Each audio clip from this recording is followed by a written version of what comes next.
പത്തരമാറ്റിൻ്റെ പുതിയൊരു റിവ്യൂയിലേക്ക് എല്ലാവർക്കും സ്വാഗതം. വീഡിയോ ഇഷ്ടപ്പെടുകയാണെങ്കിൽ സബ്സ്ക്രൈബ്, ലൈക്ക് ചെയ്തൊന്ന് സപ്പോർട്ട് ചെയ്യാൻ മറക്കല്ലേ. അങ്ങനെ ദേവയാനി നമ്മുടെ ചന്തുമോളെയും കുട്ടി അനഘയെ കാണാൻ പോകുന്നുണ്ട്. ഏതായാലും അബി അവൻ്റെ ഗുണ്ടകളെ ആ വീട് നിരീക്ഷിക്കാൻ വേണ്ടി ഏർപ്പെടുത്തിയിരുന്നല്ലോ. ദേവയാനി അനഘയെ കാണാൻ വന്ന കാര്യമൊക്കെ അവർ അബിയെ വിളിച്ച് അറിയിക്കുന്നുണ്ട്. എന്നിട്ട് അബിയും ഗുണ്ടകളും പരസ്പരം കാണുന്നുണ്ട്. എന്നിട്ട് അബി അവരോട് പറയുന്നുണ്ട്, എൻ്റെ ഏട്ടനും ഏട്ടത്തിയും സത്യങ്ങൾ തിരിച്ചറിഞ്ഞു. പക്ഷേ അവർ മറ്റാരോടും അതിനെപ്പറ്റി പറഞ്ഞിട്ടില്ലെന്നാണ് ഞാൻ കരുതുന്നത്. എന്തു തന്നെയായാലും അനഘ ചലിച്ചു തുടങ്ങിയാൽ അത് എനിക്ക് അപകടമാണ്. അതുപോലെ തന്നെ അവൾക്ക് സംസാരശേഷി കിട്ടിയാൽ അതും എനിക്ക് ദോഷം ചെയ്യും.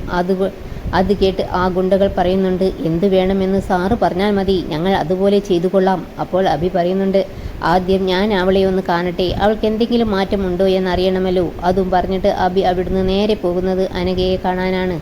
എന്നിട്ട് അവിടെ എത്തിയപ്പോൾ അനഘയെ നോക്കുന്ന ചേച്ചിയോട് ചോദിക്കുന്നുണ്ട്, എങ്ങനെയുണ്ട് ഇവൾക്ക് എന്ന്. അപ്പോൾ ആ ചേച്ചി പറയുന്നുണ്ട്, അങ്ങനെ തന്നെയുണ്ട്, ഒരു മാറ്റവുമില്ല എന്ന് പറഞ്ഞിട്ട് ചേച്ചി അവിടുന്ന് പോകുന്നുണ്ടെങ്കിലും അബിയുടെ വരവിൽ ഒരു പന്തുകേട് തോന്നിയിട്ടാണോ എന്നറിയില്ല, വാതിലിൻ്റെ മറവിൽ ഒളിച്ചു നിന്ന് അബി പറയുന്ന കാര്യങ്ങളൊക്കെ ശ്രദ്ധിക്കുന്നുണ്ട്. എന്നിട്ട് അബി അനഘയോട് പറയുന്നുണ്ട്, മോൾ സുരക്ഷിതമായ കരങ്ങളിൽ എത്തിയതിൻ്റെ സന്തോഷം നിനക്കുണ്ടാകും. നീ ആഗ്രഹിച്ചത് അനന്തപുരി തറവാട്ടിൽ നിന്റെ മകൾ വളരണമെന്നല്ലേ? അത് നടന്ന സ്ഥിതിക്ക് ഇനി നിനക്കൊന്ന് മരിച്ചൂടടി. ഇത് നിന്റെ രണ്ടാം ജന്മമാണ്. അത് മനസ്സിലാക്കിയിട്ട് എന്നെ കുരുക്കാൻ നോക്കാതിരുന്നാൽ നിനക്ക് കൊള്ളാം. എന്നിട്ട് കയ്യൊക്കെ പിടിച്ച് നോക്കുകയും ദേഷ്യത്തിൽ താഴേക്കിടുകയും ചെയ്യുന്നുണ്ട്. ഇതൊന്നും ചലിക്കില്ലടി, ഒരിക്കലും ചലിക്കില്ല. ഇനി അങ്ങനെ സംഭവിച്ചാൽ അന്ന് നിന്റെ ഹൃദയത്തിൻ്റെ ചലനം നിൽക്കും. ഇതെപ്പോഴും നിനക്ക് ഓർമ്മ വേണം. ഇതൊക്കെ കേട്ട് വല്ലാതെ വേദനിക്കുന്നുണ്ട് അനഘ. പക്ഷേ ഒന്നും പ്രതികരിക്കാൻ കഴിയുന്നില്ലല്ലോ. എന്നിട്ട് അബി പിന്നെയും പറയുകയാണ്, അവളുടെ മോളെ ഏതെങ്കിലും ഒരു അനാഥാലയത്തിൽ വിട്ടിട്ട് സുഖമായി മരിക്കുന്നതിന് പകരം ഗൾഫിൽ നിന്നും പൊടിയും തട്ടിയിട്ട് പുളിങ്കൊമ്പിൽ കയറി പിടിക്കാൻ വന്നിരിക്കുകയാ. അതുകൊണ്ട് എനിക്ക് ചില നഷ്ടങ്ങളൊക്കെ വന്നിട്ടുണ്ട്. പക്ഷേ അതിൻ്റെ അളവ് കൂടിയാൽ നിനക്കെന്നെ അറിയാമല്ലോ. അവിടെ പിന്നെ നിനക്ക് മാത്രമല്ല, നിൻ്റെ മോളെ ഇപ്പോൾ സംരക്ഷിക്കുന്നവർക്ക് കൂടി ആ നഷ്ടം വന്നിരിക്കും. നീ ഓർത്തു വെച്ചോ എന്നും പറഞ്ഞിട്ട് അവിടുന്ന് പോകുന്നുണ്ട്. എല്ലാം കേട്ടുകൊണ്ടിരുന്ന ചേച്ചി അനഘയുടെ അടുത്തേക്ക് വരുന്നുണ്ട്. എന്നിട്ട് പറയുന്നുണ്ട്, ഭയങ്കര ദുഷ്ടനാണല്ലോ മോളെ. ഇവൻ എങ്ങനെയാണ് മൂർത്തി സാറിൻ്റെ കൊച്ചുമോനായത്? പിന്നെ കാണിക്കുന്നത് അബി കാറിൽ ഇങ്ങനെ പോകുമ്പോൾ അവനൊരു കോൾ വരുന്നുണ്ട്. എന്നിട്ട് പറയുന്നുണ്ട്, ഓ ഇവൾ എന്തിനാ എന്നെ വിളിക്കുന്നത്?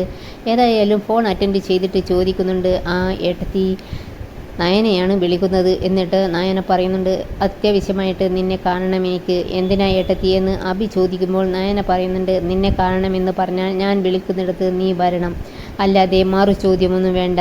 എനിക്ക് പറയാനുള്ളത് ഞാൻ നേരിട്ട് തന്നെ പറയാം. എന്തെങ്കിലും പ്രശ്നമുണ്ടോ ഏട്ടത്തി എന്ന് ചോദിക്കുന്നുണ്ട് അബി. അന്നേരം നയന പറയുന്നുണ്ട്, നീ തന്നെ ഒരു പ്രശ്നക്കാരനല്ലേ?